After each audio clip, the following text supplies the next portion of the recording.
इसी देश का नागरिक है, सिर्फ हम लोग वोट देने के लिए बने हैं। अभी विपत्ति में कोई प्रशासन न प्रतिनिधि कोई नहीं आ रहे हैं। ये सारा सर एक ही लाइन में हम बोलेंगे, जनप्रतिनिधियों के साथ साथ प्रशासन भी अब हम लोगों के साथ खेल खेल रही है। नमस्कार, आप लाइव सिटीज देख रहे हैं। मैं हूं गरिमा भारती।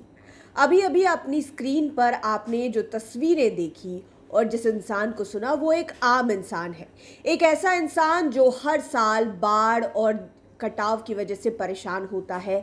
हर साल उसके मन में यही डर रहता है कि इस साल भी उसका घर बार जो है वो उजड़ जाएगा। इस बार भी उसकी खेती बाड़ी की जो ज़मीनें हैं वो कट कर नदी में विलीन हो जाएंगी। ये नज़ारे हैं कटिहार के कुर्सेला के तिनघरिया गांव की, जहां पर हर साल बाढ़ आती है और कटाव की वजह से बहुत ज़्यादा परेशानियों का सामना आम लोगों को करना पड़ता है। कटिहार के कुर्सेला प्रखंड की दक्षिणी मुरादपुर पंचायत स्थित तिनघरिया गांव में गंगा कोसी नदी का भीषण कटाव ग्रामीणों के लिए त्रासदी बनता जा रहा है। हर दिन नदी उपजाऊ खेतों को निगल रही है और अब गांव के अस्तित्व पर भी खतरा मंडराने लगा है। अपने घर आंगन और पुश्तैनी जमीन को नदी में समाते देखकर ग्रामीण भय और असुरक्षा के माहौल में जीने को मजबूर है। कटाव की गंभीरता को देखते हुए जनप्रतिनिधियों और प्रशासनिक अधिकारियों ने कई बार प्रभावित इलाकों का दौरा किया, लेकिन अब तक स्थायी कटाव रोधी कार्य शुरू नहीं हो सका। इसको लेकर विधानसभा में भी मांग उठी और वहां के जो स्थानीय विधायक हैं बरारी के विजय सिंह, उन्होंने मांग भी उठाई और उसके बाद क्या कुछ कहा है आप सुनिए। हमारे विधानसभा बरारी के कुर्सेला प्रखंड तिनघरिया एक गांव है, जहां पे गंगा और कोसी के कारण काफ़ी कटाव हो रही है। अत्यधिक पानी होने के कारण लगातार हजारों हेक्टेयर जमीन कट के गंगा में प्रवाहित हो गए। अब आबादी की बारी है। अब आबादी जहाँ बसा हुआ है, गंगा उस ओर डूब के काट देगा। इसकी चिंता हम लोग लगातार कर रहे हैं। जिला प्रशासन के द्वारा तत्कालीन वहाँ के जिला पदाधिकारियों से मिल करके हम लोगों ने वहाँ पे काम भी स्टार्ट कराया है और परसों ही हम लोग भी अपने विधानसभा में इसकी बात हम लोगों ने उठाई है कि हमारे विधानसभा में काफ़ी कटाव, गंगा और कोसी के पानी से काफ़ी कटाव हो रहा है। सरकार ने आश्वस्त किया है इस पर यथाशीघ्र काम होगा और काम हो भी रहा है। आने वाला समय जो है, हम लोग लगातार 1-2 साल पूर्व से भी इसकी चिंता हम लोग कर रहे थे कि पत्थर टोला, खेड़िया, भजिया, तिनघरिया, कमला कानी, टोकन नंबर 12 तक में जो कटाव हो रही है उसका अस्थायी समाधान हो। तो राज्य सरकार को हम धन्यवाद देना चाहते हैं। राज्य सरकार ने तुरंत विश्व बैंक से लोन लेकर करके इस योजना की स्वीकृति दे दी है।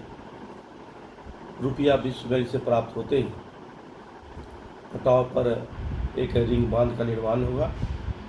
आने वाला समय में जो ये सारे जो एरिए हैं, पत्थरटोला, मजदिया, पत्थरटोला, खेड़िया, तिनघरिया, मजदिया, कमला कानी, टोकन नंबर 12 तक का ये जो पार्ट है, 8-9 किलोमीटर का ये पार्ट होता है, इस पे काम होगा, अस्थायी समाधान होगा। अभी सरकार के स्तर से वहाँ पे काम हो रही है, तो उनको धन्यवाद देते हैं, लेकिन काम में और तेजी लाने जा सकता है ताकि आबादी को हम लोग बचा सकें। इसी देश का नागरिक है, सिर्फ हम लोग वोट देने के लिए बने हैं।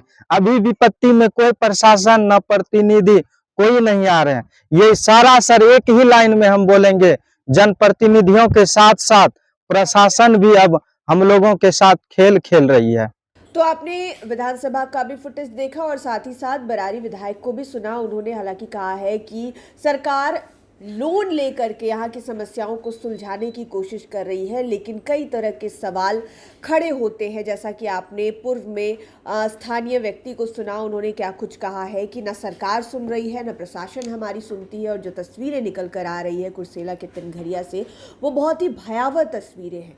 वो ये बताती है कि वहाँ के लोग कितने परेशान हैं। इस एक व्यक्ति के बयान से ये मालूम चलता है कि तिनघरिया गाँव में लोगों की स्थिति कैसी बनी हुई है। लगातार अगर कहीं पर कटाव होता जा रहा है, लोगों के घर उजड़ते जा रहे हैं और उपजाऊ ज़मीन जो है जहाँ पर लोग खेती बाड़ी कर कर अपना गुजर बसर करते हैं वो कटती जाएगी, तो आप समझ सकते हैं कि लोगों का मन कितना रो रहा होगा, वो कितने परेशान हो रहे होंगे। सालों साल लग जाते हैं लोगों को एक ज़मीन का टुकड़ा खरीदने में, सालों साल लग जाते हैं घर बनाने में, वहाँ पर चीज़ों को खरीदने में, और एक बार बाढ़ आती है, साल भर में कटाव होता है जिसका असर उनको सालों भर झेलना पड़ता है। फिर वो रिपीट मोड पर चलता है, यानी कि एक बार बाढ़ आती है बिहार में, खास करके कोसी सीमांचल की आप बात करिएगा तो वहाँ पर बाढ़ एक बार आती है, लेकिन स्टैग्नेंट वाटर और कटाव की वजह से जितनी परेशानियाँ होती है वो लोग सालों भर झेलते हैं, और फिर थोड़ा कुछ ठीक होने लगता है, फिर से बाढ़ का समय आ जाता है, जिससे परेशानियाँ हर साल ऐसी ही रहती है। देखना होगा कि जो दावे किए गए हैं स्थानीय विधायक के द्वारा कि सरकार ने लोन लेकर के इस इलाके पर काम करने की बात कही है, वो कब तक पूरा होता है या फिर शुरू होता है या नहीं। और जैसा कि ग्रामीण की बातें आपने सुनी, उन्होंने कहा कि सरकार और प्रशासन नहीं सुनती है, तो देखना होगा कि उन तक मदद कब तक पहुंचती है। आप लाइव सिटीज़ के साथ बने रहें। इस वीडियो को यूट्यूब पर देख रहे हैं तो चैनल को सब्सक्राइब करें, फेसबुक पेज लाइक करें। आप हमें हमारे सोशल मीडिया हैंडल्स पर भी फॉलो कर सकते हैं। धन्यवाद।